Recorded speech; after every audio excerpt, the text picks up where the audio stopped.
लंकापति रावण।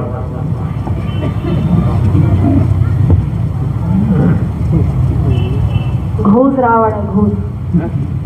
घूस रावण है, घूस। घूस का घूस लेता है? ये क्या घूस लेगा?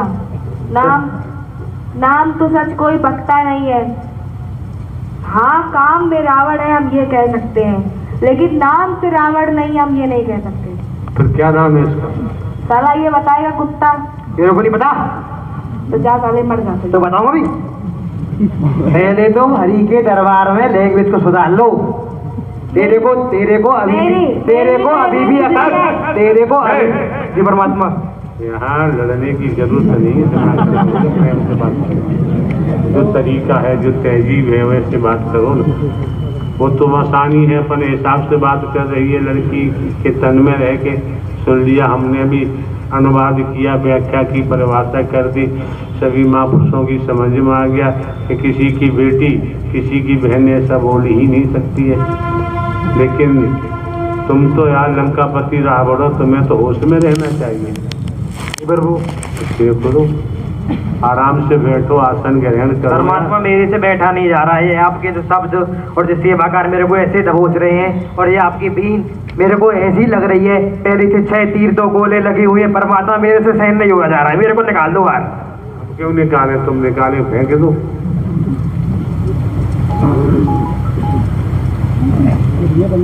अरे इनकी तरफ तो 6 तीर घुसे होंगे, मेरे तो प्रभु आपने क्या क्या घुसेड़ा है ना, वो तो मेरा ही दिल जानता है। ऐसा प्रकार घुसेड़ा है, ऐसी बैंड बाजा मेरी बजाई है जिसका कोई जवाब नहीं है। और ये आपके जो 33 करोड़ देवी देवता है, ये भी पेलने में कसर नहीं छोड़ रहे हैं। कोई कसर नहीं छोड़ रहा है। दृश्य में आ रही, ये जितने इंसान बैठे हुए हैं और जितने भूत फैले हुए हैं, उतने ही यहाँ पर 33 करोड़ देवी देवता और आदृश्य में सब घूम रहे हैं और पकड़ पकड़ के लाते हैं, ठोकते हैं, पीट डालते हैं, चूरमा बना देते हैं। चूरमा बना के गौ खा भी जाए, लेकिन खा नहीं रहे। खाने तो कम से कम मेरा उद्धार हो जाए। मेरी इसी बात की लड़ाई है आपसे। हम उससे लड़ाई करें, क्या करोगे? हमारा क्या दोष है यार? क्योंकि प्रभु आप बैंड बाजा बहुत अच्छे से बजाते हो, पूरी बारात को बुला के, लेकिन आप उद्धार नहीं देते हो। पता नहीं कौन सी कसम आपने खा रखी है कि आप बैंड बाजा बजा दोगे, पूरी बारात बुला दोगे, लेकिन उद्धार नहीं दूंगा। ऐसे कह देते हो, जाओ साले उद्धार नहीं दूंगा, ठुकता रहे, बैंड बाजा तेरा बजता रहेगा। पता नहीं कब तक बैंड बजाओगे। राष्ट्रपति ने भी आजीवन कारावास की बजाय, वो राष्ट्रपति ने भी सजा है फांसी की, और राष्ट्रपति ने भी सजा बरकरार रखी है फांसी की। उसके बाद तो किसी राष्ट्र में कोई है नहीं जो रिहा कर दे या सजा कम कर दे। रही बात नारायण साकार हरि की, उसके लिए तो स्पष्ट आ गया है, आप समझ सकते हैं, आप जानते हैं, जाने हुए हैं, बताया गया है, खोल खोल के बताया गया है। क्यों? जहाँ दया होती है वहाँ न्याय नहीं होता, जहाँ न्याय होता है वहाँ दया नहीं होती है। तब तो बिहारी जीवन तांत्रिकों का भी यही हाल होगा, तो आप उनके ऊपर भी दया बख्शने वाले नहीं हो। कोई सवाल ही नहीं। सारे कुत्ते क्या समझ रहे हैं अपने आप को कि हम डंडा खाते रहेंगे, लतियाते, हमें लाते पड़ेंगी, और साले केवल छेना खाएंगे घर घर बैठ के, तो वो साले हरामखोर कुत्ते भूल जाएं। मुझे तो तांत्रिकों को देख के आग निकलती है, आग, मेरी आंखें फूट जाती है। परमात्मा सही में फूट जाती है। मुझसे देखा नहीं जाता कुत्तों को घूमते हुए, जब वो लूटते हैं ना किसी को बैठ करके। कोई लेडीज, कोई भी लेडीज बैठी है, उनके सामने लड़की बैठी है, बच्ची बैठी है, उसको वो लोग किस तरीके से मीठी मीठी बातों में फंसाते हैं, और उसके बाद वो कैसे गुरुजी प्रणाम करके उनके पैर तक छू देती है, उनके हाथ तक दबाने को तैयार हो जाती है, उनको 70 व्यंजन पिलाने को तैयार हो जाती है, और उसके साथ साथ अपना घर भी लुटा देती है और अपनी बहन बेटी को भी भेज देती है, जा तू भी अब बन जा, ब्रह्मचारी बन जा। और वो भी बन जाती है, और उसकी पूरी क्या दुर्गति होती है इसका पता उन माँ बाप को भी नहीं चलता है। और वो किस तरीके से लूट रहे हैं, बर्बादी कर रहे हैं, कैसे चूतिया बना रहे हैं, कैसे फंसा रहे हैं सामने वाले को, ये उस माँ को दिखाई नहीं देता है। और वो सोचती रहती है कि मेरी बेटी बड़ी ही भक्तिनी बन रही है और उसका कल्याण हो जाएगा, दोस्ती है, लेकिन उसके साथ किस अब तरीके ये एक महिला का आगमन अभी हुआ था क्षण मात्र पहले। उन्होंने कहा वो भला बटेश्वर के गुरु जी हैं और उन्होंने हमें जूतों से मारा है। अरे भाई तुम गए तो जूतों से मारो चाहे फूलों से मारो, तुम जानो तुम्हारा गुरु जाने, हमसे क्या लेना देना, हमसे क्या मतलब है। क्योंकि हर कोई जानता है कि आप ही सुनने वाले हो, जमाना सारा ठूसने वाला है, डंडा पेलने वाला है, और एक आप ही हो जो हर चीज की सुन लेते हो वाली जी, और बाकी सब गार्ड पेलने वाले हैं और सब चूतिया बना के लूटने वाले हैं, बुद्धि बदलने वाले हैं, तंत्र विद्या छोड़ने वाले हैं, मंत्र छोड़ने वाले हैं, पाप फैलाने वाले। किसी लड़की को कोई उद्धार नहीं दे सकता, किसी लड़के को कोई उद्धार नहीं दे सकता जिसके ऊपर भूत प्रेत चढ़ा घूम रहा है। भैया वो तो साफ बात है कि कभी भी फूल बत्ती अगरबत्ती से तो एकदम ही दूर रहे, नहीं वो खा खा के चौड़ जाएगा और तुमको ही खाएगा बाद में। हम तो इतना जानते हैं परमात्मा कि आप सत्य हो, तभी यहाँ चढ़ोका नहीं चढ़ रहा है, नहीं चढ़ रहा है, नहीं चढ़ रहा है। और अगर चढ़ोका चढ़ रहा होता तो हम ही खा रहे होते, और कौन खाता। और निराकार के जितने मंदिर हैं सब में यही फैला हुआ है और कुछ नहीं फैला है। इसलिए आने वाले महापुरुषों को पूर्व में भी दर्शा दिया गया है, एक को जानो, एक को मानो और एक हो जाओ, बचाव हो जाएगा, मोक्ष हो जाएगा। अब फलवा रहे हो तो एक को जानो, एक को मानो, एक हो जाओ तो मोक्ष हो जाएगा। अन्यथा भिन्नता में तो भिन्नता होती है, उस संबंध में कुछ कहने की जरूरत नहीं रह जाती है। नारायण हरि परमात्मा के अलावा मसाना जी हम तो जमाने में किसी को जानते नहीं है, क्या करें। आप अच्छे अच्छे कुत्ते को भी जानते हो, अच्छे अच्छे इंसान को भी जानते हो, बड़े बड़े राक्षसों को भी जानते हो कि कैसे राक्षस का भेष बना के टीका चंदन लगा के माला डाल के कैसे गद्दी लगा के बैठा है और कैसे पूरे लोगों को भ्रमित कर रहा है, कैसे लूट रहा है, कैसे नाम कमा रहा है। आप एक एक को अपनी दृष्टि में देख रहे हो, और जिस दिन उसके कर्म का पाप उसका घड़ा भरेगा उस दिन उसकी गाड़ फटने में देर नहीं लगेगी। जैसी मेरी फट रही है ना, उससे बदतर उस हरामखोर की फटेगी जो लूटा मारी कर रहा है और बदनाम करता है हम लोगों को कि भूत प्रेत मेरा घर खाए जा रहे हैं, मुझे मारे डाल रहे हैं। या औरतों के बड़े शब्द रहते हैं, लेकिन जाके खुद ही गुरुओं के चरण दबा देती है। इसका पता इनको नहीं रहता है कि अपना घर लुटा के लोग आ रही हैं। इसका अंदाजा इनमें से कोई किसी हरामखोर को नहीं है। हंसती बहुत जल्दी है लेकिन ये सोचती नहीं है। एक बार अगर मुझे किसी ने लूट लिया, लाखों रुपए लूट लिया, करोड़ों लूट लिया, मुझे बर्बाद कर दिया, तो मुझे पूछने वाला कौन होगा। इस बात को समझ करके इन लोगों को हरि की कीमत को समझना चाहिए कि मेरे हरि ये कहते हैं कि जो एक भी चंदा चढ़ावा कुछ नहीं लेते, क्योंकि वो ब्रह्मांड के मालिक है। कोई अरे गहरे नहीं है, कोई इंसान नहीं है, कोई नाम की कमाई नहीं है, कुछ नहीं है।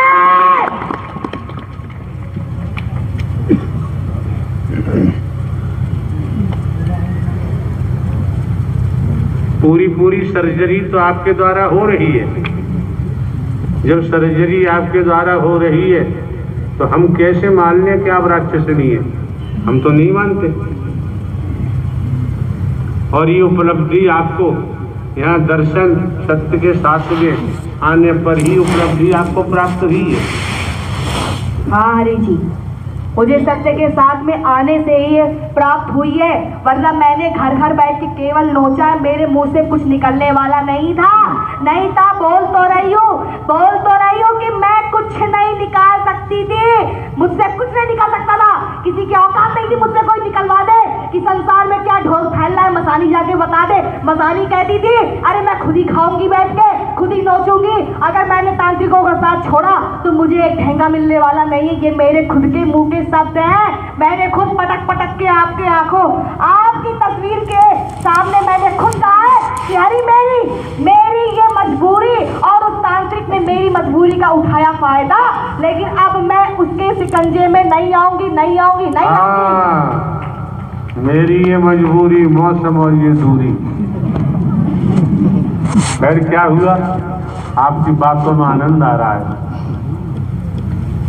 हम हरि जी हमने कहीं बातें बनाना नहीं सीखी है, कहीं से पढ़ के किसी किताब से नहीं आए हैं। जो बीत चुका है मेरे साथ, जो एक एक पल हो चुका है, जो मैंने अपनी आंखों से देख लिया है, हम वही बता रहे हैं और कुछ हम नहीं बता रहे हैं। कहीं की बनावटी बनी बातें, किताबों की छापी बातें नहीं बता रहे हैं। जो कोई आज हो रहा है वर्तमान में सामने दिख रहा है मुझे। आदृश्य में घूमते घूमते मैं पूरा जमाना, पूरी रात में घूमती हूँ, लेकिन मुझे कोई देख नहीं सकता। मैं रोडों पे घूमती हूँ, सड़कों पे घूमती हूँ, घर घर के दरवाजे मैंने छाप छाप के देखे हैं। घुसने का प्रयास किया है कि मुझे किसी का शरीर मिल जाए, और आज मिल गया है। तो मैं आज भी हरि परमात्मा, मैं सही काम आज भी नहीं कर रही। मैं आज ही प्रेत योनि में किसी को भी सताने में, छेड़ने में मैं देर नहीं लगाती। उसकी छल कपट छिद्र मोय नहीं भावा, निर्मल मन मोय बाबा। हमारे द्वारा स्पष्ट कहा गया, हमने गुरु की बात नहीं कही है, हमारे द्वारा स्पष्ट कहा गया है। समस्त आने वाले महापुरुषों से करोड़ों करोड़ों हमने आपको जीवित परमात्मा दिए, और हमने आज स्पष्ट कर दिया कि नारायण साकार हरि परमात्मा जो ब्रह्मांड के रचयिता है, वही परम सदगुरु बनकर आपका मार्गदर्शन कर रहे हैं। उसके बावजूद भी अगर आप पर सत्य का असर न हो तो भैया फिर दोबारा है आने की जरूरत नहीं। और मैंने पहले भी कहा है और आज भी हरि हम कह रहे हैं कि 50 लाख वर्ष जब मैं भटक रही थी, तब मैंने निराकार के एक एक मंदिरों में जा जाके मैं बैठी हूँ। मैंने मूर्तियों को हिला हिला के देखा है, खड़े हो के उनके बगल में देखा है कि इनके अंदर जान है कि नहीं, इनको दिखता है कि नहीं, क्योंकि मैं झेल रही थी हरि, मैं प्रेत योनि झेल रही थी, मैं दर्द से चिल्ला रही थी और मेरी सुनने वाला कोई नहीं था। मुझे ऐसा लगता था कि यही भोलेनाथ, यही जो भूतों के जो राजा है, देवता है, यही मेरा उद्धार करेंगे और कोई नहीं कर सकता। लेकिन मैंने एक एक मूर्ति में झांक झांक के देखा है, कोई मुझे एक भी कुछ नहीं दिखाई दिया। लेकिन हरि परमात्मा, जब मैंने आपको देखा, एक ही दृष्टि में मेरा बैंड बाजा बज गया और मैंने जान लिया ये मेरी फाड़ के रखेंगे, उद्धार तो बाद में होगा। लेकिन मैं भी देखूंगी कि अगर ये हरि है, परम सत्ता है, तो ये मेरा उद्धार करेंगे करेंगे करेंगे, क्योंकि मैं भटक चुकी हूँ। मेरा एक एक निवाड़ा मुझे याद है कि मैंने मांस के गोते में कैसे लहर के चलती थी, कितना मैंने खून पिया है। मैं तांत्रिक को ऊपर चढ़ चढ़ के चलती थी। मेरे पास यही काम था, मेरे पास कोई काम नहीं था। मंदिर बैठना मेरे पास काम था, फूल अगरबत्ती खाना मेरा काम था, और मेरे पास कोई काम नहीं था हरि परमात्मा। लेकिन आपको पाने के बाद, आपको देखने के बाद, हाँ, मैं आपके पीछे पड़ी तो जान दे के पड़ी हूँ, जान दे के पड़ी हूँ। मैं ऐसे नहीं पड़ी हूँ क्योंकि मुझे पता है कि आप ही ब्रह्म हो, वरना मैं आज भी किसी तांत्रिक के पास जाके चाट सकती हूँ, उसकी खोज सकती हूँ, क्योंकि मुझे पता चल चुका है कि आपके ही द्वारा मेरा उद्धार होगा। बाकी इस ब्रह्मांड में कोई करने वाला नहीं है, किसी की औकात नहीं मेरा उद्धार कर दे, कोई नहीं है। हाँ, मैंने आपको मारने के लिए आई, हाँ, मैंने खूब वार किए हैं आपके ऊपर, लेकिन मैं आपको इतनी सी भी कोई दिक्कत नहीं पहुंचा पाई, कोई कुछ नहीं पहुंचा पाई हरि परमात्मा। मैंने कितने वार किए हैं, मैंने 2 साल लगातार आपके ऊपर वार किया है, 2 साल लगातार। आज ये लड़की का तन सामने खड़ा है, मैं वही रायबरेली की जगह से इस लड़की के शरीर को छोड़ती थी रात के 12 बजे, और 3 बजे तक मैं, आप जिस भी प्रवास पे होते थे, मैं वहीं पे वार करने आती थी, और उसके बाद पूरी संगत को परेशान करती थी। रायबरेली की जितनी संगत होती थी, मैं सबको परेशान करती थी, सबको खाती थी, सबको चबाती थी, किसी एक को भी नहीं छोड़ती थी। और मैं डेली आकर के आपको देखती थी कि हरि परमात्मा, मैं आपके ऊपर वार करूंगी, तब तक करूंगी जब तक तुम मेरा उद्धार नहीं कर दोगे। और आज मेरा वो घमंड चूर हो चुका है, चकनाचूर हो चुका है, और आज हम आपकी शरण में झुक के खड़े हैं, ऐसे नहीं खड़े हैं। अरे हमने सब कुछ कर लिया है, मैंने इतने लंबे समय तक भटक के मैंने सब कुछ कर लिया है, मुझसे कोई भी चीज बची नहीं है जो मैंने अपने पूरे पूरे पूरे प्रेत योनि में घूम के ना की हो। एक एक से गंदे गंदे घिनौने काम, राक्षसी काम, बर्बादी के काम, वासनाओं के काम, सब कुछ करके तब आपके आगे खड़ी हुई हूँ, ऐसे नहीं खड़ी हुई हूँ। और इन्हें समझ जाना चाहिए कि हरि परमात्मा है तो है क्या चीज, वो कोई इंसान नहीं है, वो कोई इंसान नहीं है। उनकी दृष्टि बहुत खतरनाक है। अगर तुमने चश्मा लगा के ऐसे नहीं बैठे, तुम्हें ये चश्मा दिखाई देता होगा, लेकिन मुझे आज तक ये कभी चश्मा नहीं दिखाई दिया है। दृष्टि इतनी खतरनाक है ना कि भारी पड़ जाएगी, कोई संभाल नहीं सकता है, इनकी दृष्टि को कोई देख नहीं सकता है। कपकपी लग जाती है, बैंड बाजा मेरा बज जाता है, और बैंड बाजे में हंसना नहीं, बहुत बुरी हालत होती है। दिल मिलाने वाली, फड़फड़ाने वाली ऐसी ऐठन होती है, कहाँ जाऊँ दिमाग नहीं काम कर रहा, कुछ समझ में नहीं आ रहा। ये हाल होता है। एक बंद कमरे में अंधेरा, जहाँ एक रोशनी ना आती हो, ऐसा हाल हो जाता है। कभी कभी झेला नहीं जाता है। हरि परमात्मा आप ही अच्छे हो, और पूरा ब्रह्मांड वाला हरामखोर फीका आपके आगे कोई अच्छा नहीं है। और मैंने हरि परमात्मा आपसे प्रेम कर लिया है, और किसी जमाने में अब औकात नहीं किसी तांत्रिक की मुझे कोई एक भी लालच दे दे और मैं किसी के लालच में फंस जाऊं। अब नहीं फंसने वाली, अब नहीं फंसूंगी। एक बात बताएं आप, जब आ गई हम समय की बात है, और समय पे देखना भी चाहिए। जो नारायण हरि परमात्मा के नाम को बेच रहे हैं, रुपया पैसा वस्तु पदार्थ ले रहे हैं, या प्रवास बना रहे हैं, इनका क्या होगा? इनका हरि परमात्मा, आपने इतने साल हो गए आपको ब्रह्मवाणी देते हुए, किस लिए दिया, किसके लिए दिया, और किसके लिए आप आए, इसकी कीमत ये समझ नहीं पाए हैं। अगर यही इन्होंने समझ लिया होता कि ये आए किसके लिए हैं, ये पापियों का विनाश करने के लिए आए, सत्य की स्थापना करने आए, सत्य की विजय करा के जाएंगे, सत्य का झंडा लहरेगा लहरेगा लहरेगा, और कोई उसको रोकने वाला इस जगह से पैदा नहीं हो सकता है। सारे बस समय का इंतजार करो, यहाँ बस समय की बात चल रही है। जिस दिन विनाश का समय आ गया, उस दिन हरि परमात्मा को विनाश करने से ब्रह्मांड की कोई भी, ये मिट्टी जैसी, ये जितने वो बैठे ना 2 हाथ पैर वाले, इनमें किसी मांस, किसी हड्डी वाले, किसी खून वाले की औकात नहीं है हरि परमात्मा को विनाश करने से रोक सके। ऐसी बीमारी फैलेगी, 2-2 साल अभी दर्शन के लकवे पड़े हैं तुम लोगों के ऊपर, कितने भटक गए, कितने बर्बाद हो गए। अभी जब 4-4 साल हरि के दर्शन में लगवा पड़ेगा ना, तब तुम्हें पता चलेगा कि कैसा अटैक तुम्हारे सीने में लगा है, तब तुम्हें हरि की कीमत का पता चलेगा। और संगत को तो इतना बुरा झेलना पड़ेगा कि इनसे बुरा बाहर वाले नहीं झेलेंगे, क्योंकि इन्होंने सबसे ज्यादा खिल्ली उड़ाई है इस स्थान की, इस सत्य की बात की इन्होंने सबसे ज्यादा खिल्ली उड़ाई है। सब कुछ जानने पहचानने के बाद चंदागिरी की है, संगत को लूटा है हरि के नाम पे। किसी कुत्ते की औकात नहीं है हरि के आगे एक भी चंदा चढ़ा दे, लेकिन पीठ पीछे हरि के नाम पर ही की गई है। और देखना इसका तुम्हें कितना बुरा झेलना पड़ेगा। और मैं कह रही हूँ, चाहे हरि ये चौधरी हो, चाहे वो कुत्ता राम विलास हो, इन सबकी टांगे टूटेंगी, इन सबकी खटिया लगेगी। और देखो इनकी शिकायत करने वाला आता कौन है, सबको झेलना पड़ेगा, और ऐसे ही झेलेंगे। बस समय का इंतजार करें, कोई बचेगा नहीं, एक इंसान नहीं बचेगा जो झेलेगा नहीं। जिन्होंने हरि के नाम को बेचा है, प्रवास बनाए, इनका क्या होगा? ये हरि जी तिल के मरेंगे, इनकी माया इनकी आंखों के आगे खड़ी होगी, लेकिन इनका शरीर ही काम करने वाला नहीं होगा। इनकी माया इनके पास काम आने वाली नहीं है, और विनाश होके रहेगा। अगर ये सोचे कि मैं माफी मांग लूंगा प्रभु से, प्रभु मुझे माफ कर देंगे, सारे कुत्ते माफी तो अब भी मांग रहे हैं, लेकिन पहले भोगना पड़ेगा, उसके बाद ही माफी मिलेगी। अब किसी को माफी मिलने वाली भी नहीं है। और जो महल बना के खड़े किए हैं वो वो आपको समझते हैं कि आप बस चश्मा लगा करके आके बैठते हो बस मनोरंजन करने के लिए।